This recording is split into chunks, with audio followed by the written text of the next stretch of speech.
This week we are back in the depraved world of Daisuke Yamanouchi, so get ready for a lot of schoolgirls and a lot of non-consensual sex. Thank you, Japan.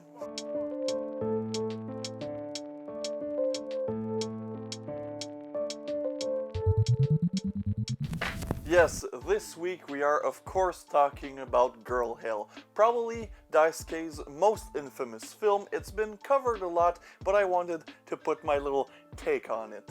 And the title is quite appropriate. Basically, we are following this girl who lives hell. Her life sucks. Very much. And the film starts of course with the titular girl with blood on her face and she's looking at a river while the credits roll. We can clearly see she doesn't seem very happy because she's crying. Then it cuts to two guys talking about sex. And we meet another character from the film, the boom mic. We'll see him a lot. And the two guys are just talking shit. The one with the long hair though tells his friend that he is tired of raping. Then just fucking stop doing it, asshole! And that he wants, something emotional, a good connection, a real girlfriend, so he can stop being such a prick. And then his friend, well, he's just a prick. Then we get a bit of backstory on both characters, and basically, well, it's not hard to figure out, they're both pieces of shits. Then we return to the schoolgirl riding on her bike. And then she goes to bring food to this homeless lady that lives in a tent next to the river. The lady clearly has some mental issues and she has a doll as her kid. Then the schoolgirl gets to the tent and she has food, and then we can meet again our favorite character, the boom mic. The homeless woman decides it's milky time and she breastfeeds her little doll. We go back to the factory. There an older man has sex with what looks like the least enthusiastic prostitute I've ever seen. And I've seen a lot. Japanese Jeffrey Dahmer then decides to ejaculate inside of the schoolgirl. And let's just say that the sounds he makes while ejaculating are very, very strange.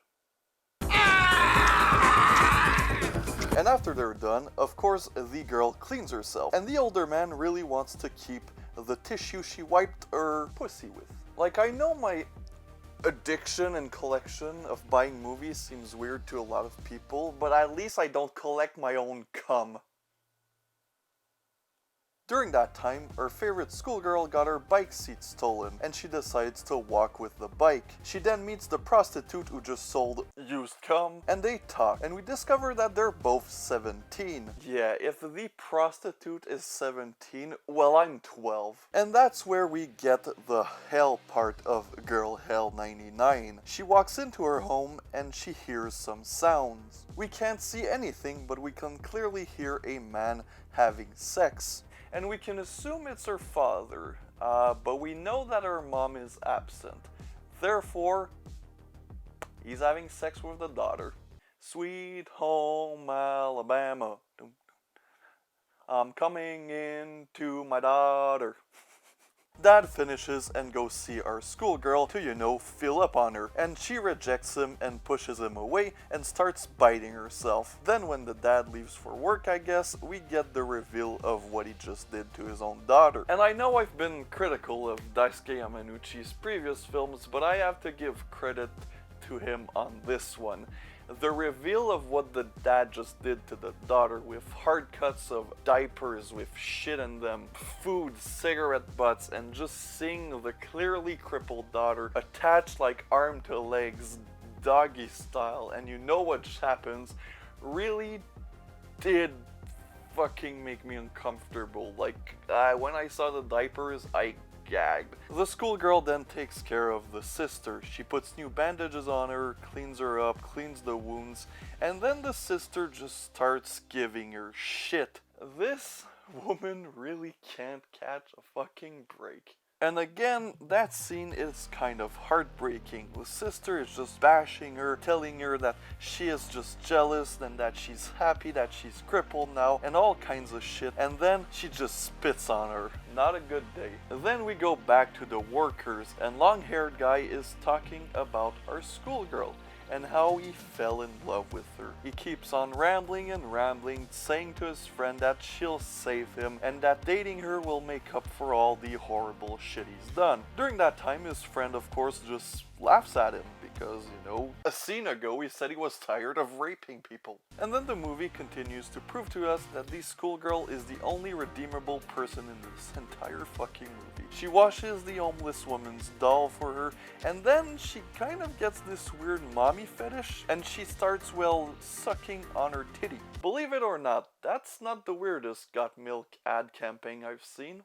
The next day she wants to jump off the bridge, but then she meets our long-haired fella who gives her a letter inviting her on a date. Because apparently he's a 4-year-old in kindergarten giving her a letter, say yes or no if you love me. What the fuck is that? But of course our main character isn't really looking for love at the moment since, you know, she's busy dealing with her terrible life, and our long-haired fella is pissed. His friend of course gives him shit for, you know, thinking that love is a thing, and he decides to get revenge. Of course they start with the easiest victim, the homeless woman. And this scene could have been effective if the scene didn't have sounds from America's Funniest Home Video, like when they plop off the head of the doll. That should have been a moment of terror for the audience, but instead I was just giggling to myself because it made a funny haha sound.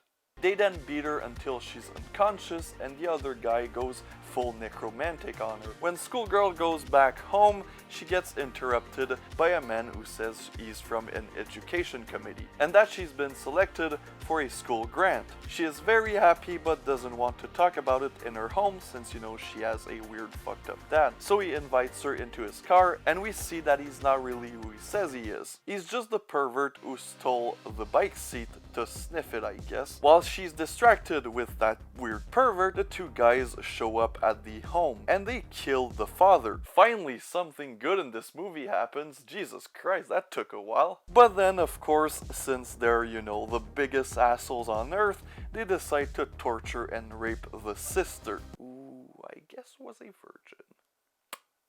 Yep. When the schoolgirl comes back from the weirdo's car, she discovers that her father and sister are dead. She passes out and the weird guy decides to kidnap her to, of course, drink her urine through a straw. I guess we all have our hobbies. Well, that was a pleasant viewing. What did I think of Girl Hell 1999? I really liked it. I think this is my favorite of Daisuke Yamanouchi's film. Now I know my reviews didn't seem like it, but I did enjoy Red Room and Red Room 2, and I really did enjoy Kyoko vs. Yuki, although that one was very different from his other work. It wasn't really horror, it was more action, but yeah. I like the man, and I like the man's work, and this one just has something special. First things first, it's one of his betterly done one, in the sense that, you know, the cinematography and the visuals are actually interesting. He plays a lot with lights and even has some little experimental editing thrown in there that I really did enjoy. And also the acting is surprisingly solid through the film. We can really feel the dread that the character is going through. And even the bad guys are not these exaggerated anime villains that we see sometimes in lower budget Japanese films. They're these very realistic pieces of shits that could exist, but you really wish they didn't. And it is a solid film through and through. Now, do I recommend this one to anyone? No, you have to, you know, seen a few of these movies before jumping into this one, but it's a good one, and it's actually very uncomfortable. So that's it for this week's review. As always, appreciate you watching this. The support lately has been insane. Don't forget to like and subscribe, and see you guys next time.